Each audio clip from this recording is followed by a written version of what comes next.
Welcome to Unboxing. My name is Rafael Espadilla, and in this video we're going to talk about the previews and predictions of Gennady Golovkin, Triple G, versus David Lemieux. How hard you try, you can't stop us now. This Saturday coming up, October 17th, is going to be one of the big fights coming up. That's going to leave the last quarter of the year with a bang. Starting off, Mayweather-Pacquiao fight came out undone, and a lot of things, a lot of speculations, a lot of problems, and a lot of things that a lot of people didn't want to hear, but it ended up not being a good fight. Mayweather doing what it always does. Pacquiao supposed to be injured. A lot of things going on. Mess up the whole year for the boxing fans. Going towards the middle of summer, we're having like Miguel Cotto and the Canelo fighting different people, not really fighting each other. They're not even trying to fight Triple G or David Lemieux. David Lemieux is somewhere still not there yet, but he don't care. He got a belt. He wants to fight the best. He's going to fight one of the best ones right now. And let's go ahead and just get into it. So we got right here is two fighters. Triple G, Gennady Golovkin. He's been knocking out 20 people in a row, and he's going to try and get his 21st right here with David Lemieux. And David Lemieux from Canada, he does have two losses. Gennady Golovkin is undefeated, and David Lemieux does have two losses. And he came out earlier in his career, probably 3 or 4 years ago, and you could tell he wasn't ready yet. He still had a lot of good offense and everything going on for him, but it just didn't work out for him in that situation. But that's 3 years ago. Still young, 26 years old. He was 22 back then. So hopefully everything starts off pretty good right now. Unification fight. They're fighting for each other's belts. Nobody's gonna try to fight. Oh, you fight for my belt, and I'm not gonna fight for your belt, or I'm fighting for your belt, but you're not fighting for my belt. All the stuff that other people had done in the previous, and that's stupid, and I don't know why. If they both have titles, they should both unify it and get it on. But they didn't do that, and they don't do it. Even Danny Garcia and Lamar Peterson, they didn't want to unify it. It was just promoters just trying to run game. And also, one of the things about these two fighters are real exciting, offense-wise, knockouts, a lot of power punches, some jabbing, especially from Triple G. But let's go ahead and get on the breakdown. I'll go ahead and do the predictions for it. At the same time, go ahead and just show what they're about. And you can tell right now, two different kind of guys. Just look at them. Triple G looks like he went to prep school. David Lemieux looks like he went to pimp school. Triple G doesn't even look like, if you see him down the street, he won't even look like a fighter. And David Lemieux is basically somebody that stands out. And over here we got our comparisons of what I'm going to compare them by. I'm going to go by the defense, conditioning, offense, speed. I put that together, but speed is not really counting it for it, but I kind of used it with some fighters do have a lot of speed, and it just kind of affects their offense. Boxing intelligence and trainer, put that together. It just comes out to show boxing intelligence, what they do in the ring, and also the trainer, what they do in the training camps between rounds, and what to tell them when they're yelling from the corners. And we also go by the opponents. And let's go ahead and start it out with the category defense. On Triple G side, Gennady Golovkin, he has real basic defense style. He pushes forward, so his defense is more side to side, kind of like pawing and looking around, searching. But at the same time, he does have his defense. He's always moving. His head doesn't really move that much, but he's kind of always moving his, trying to go rhythm and trying to chase him down. So he's always working on his offense. He does put his hands up every while, real basic, not real awesome, not no Mayweather stand out, nothing like that. But it's pretty good basic defense, nothing outstanding. And let's go ahead and go with David Lemieux's defense. If you've seen him fight before, it looks like he doesn't have a defense because he's always off in the offense side. Throwing a lot of punches, a lot of power punches, jabbing, getting to the fighter. They say he's like 5'10", but it really looks like he's like 5'8", 5'9", somewhere around there, because Triple G is like 5'9", 5'10" himself, and he's up over David Lemieux like an inch if you see him in the weigh-ins or the face-offs or whatever they do. And the thing about it is that David Lemieux is a little bit more thicker than Triple G. Triple G is kind of lean, but a little bit taller. And basically, David Lemieux's defense, he really doesn't have it that much because he's always throwing the offense.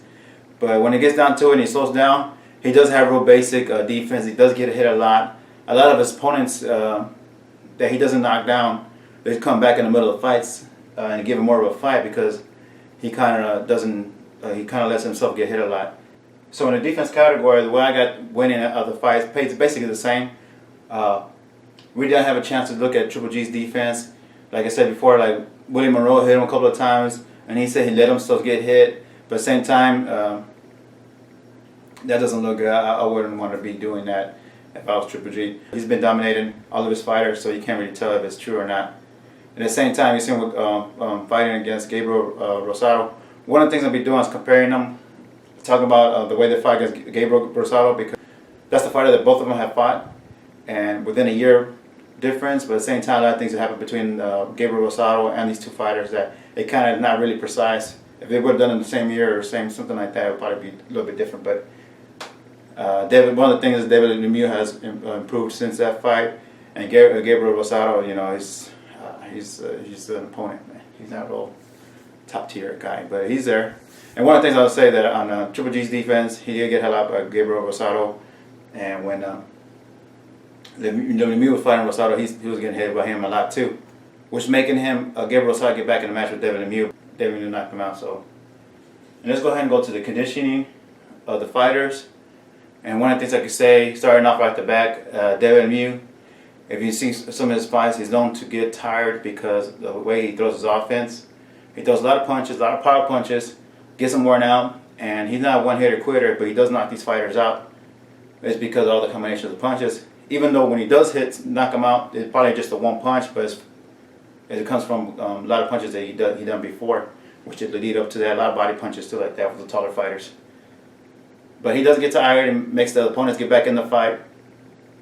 I'm not saying his conditioning ain't that good, but for his fighting style that he has, doesn't have the conditioning to go 12 rounds and to be taking punches at the same time. So one of the things he probably won't have to do is go ahead and just lay off all the quantity of punches he throws against Triple G. If he could last a little bit longer in the later rounds, if he could make it a more fight and have more of a chance to win.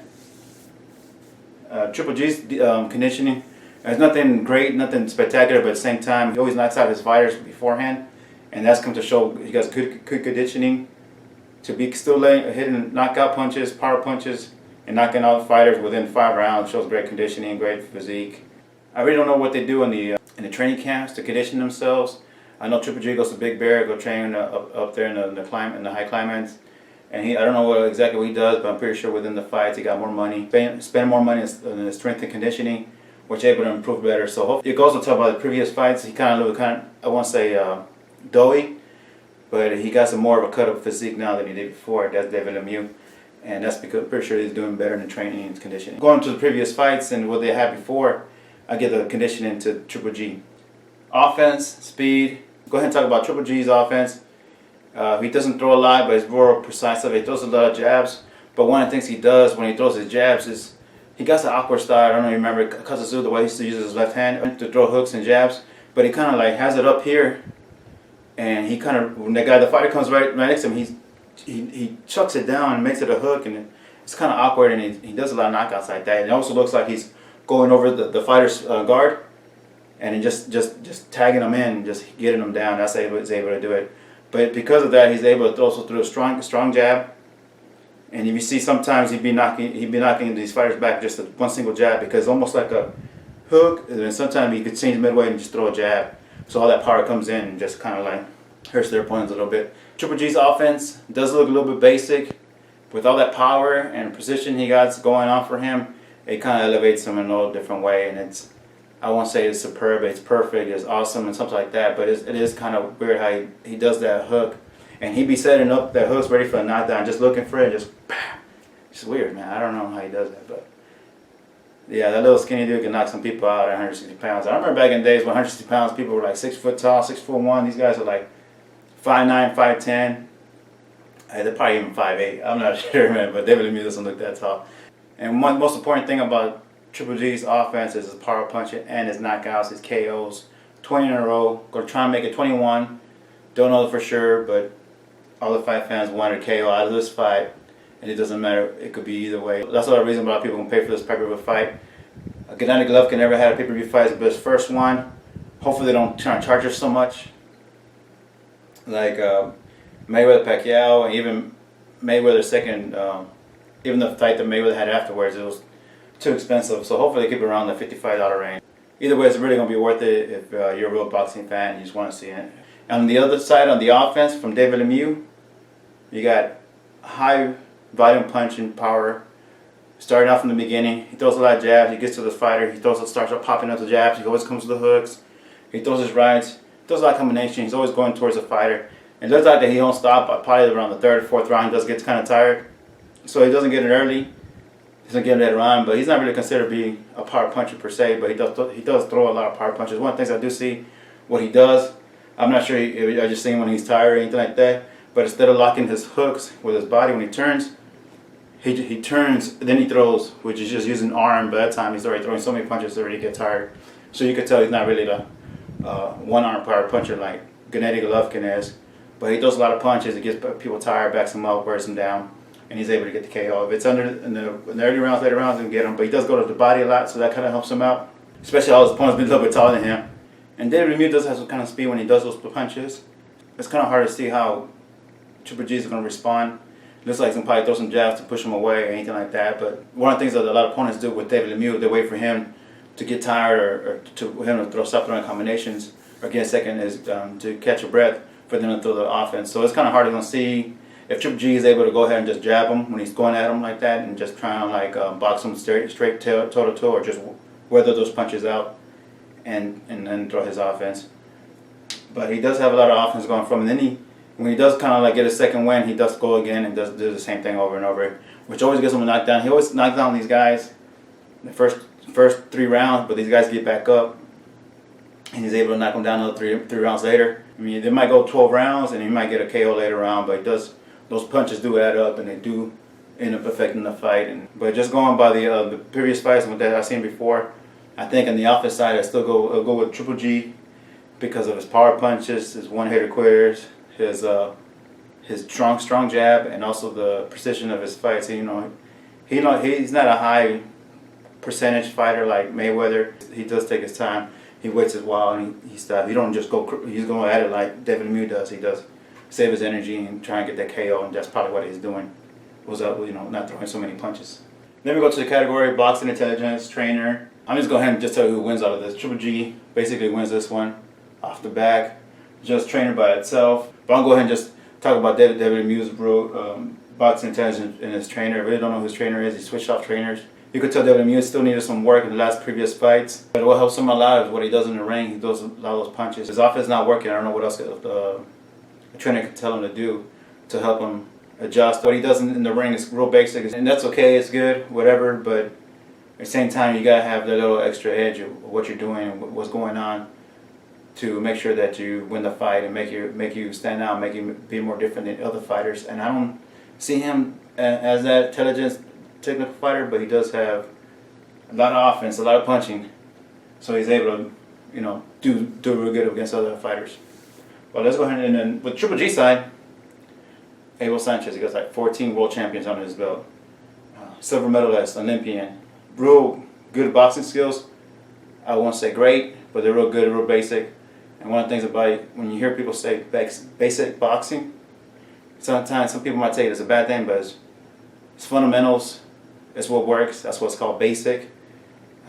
Jabbing, but he got a little bit something else on what he does in the middle rings. He knows when he's going to throw that hook, knock out the fighters. He's able to cut the ring. That's one of the things that you haven't been seeing with these big punchers like Canelo. He cuts the ring. He's able to chase these guys down. What he does, he always moves forward, and he's able to move aside. People think if you saw him in a William Monroe fight, people think they're just going to slide off and they'll be all right. But he's there right there with them, like, what's up? And that's one of the things that he does real good is boxing intelligence. So he's been around the game for a while. One of the things we haven't found out about Triple G yet is he was able to take a hit. Nobody really had landed a good punch on him.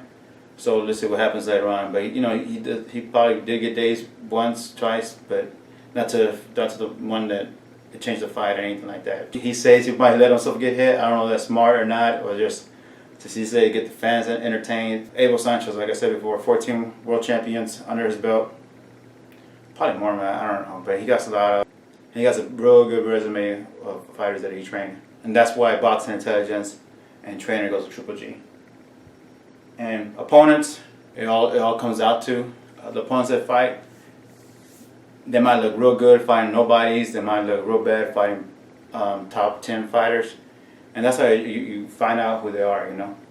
One fighter might look good fighting nobodies. The other fighter might not so good, might look decent. Top 5, top 10 fighters. And that's what you see what they do when they get in situations that's real hard or anything like that. David Lemieux has fought some fighters, named fighters like let's say Marco Antonio Rubio, and he was going down his career. And I guess the win that he knocked out David Lemieux was able to go back up in his career.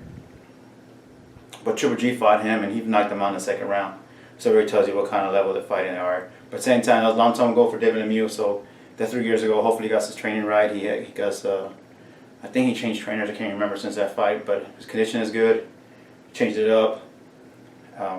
Like I said before, the comparison I was going by with that I saw is the Gabriel Rosado fight. David Lemieux looked a little bit better beating Gabriel Rosado than Triple G did, but Triple G knocked him out a little bit earlier and was able to land a little bit more punches, a lot of punches, and was more, how you say, using his offense more effectively than David Lemieux. But David Lemieux still looked good on that. Gabriel Rosado, I mean, I call him earlier an opponent, but he's a real good fighter. And the last fight he had was against Hassan Enda. I can't pronounce it, I'm probably killing it. And he looked real good. He was able to knock him down 4 times. Most of Triple G's fighters that he fought in the past, I want to say 10 fights, so I've been in the top 5, top 10. He hasn't fought nobody elite in the 160-pounder because he's one of the most avoided fighters.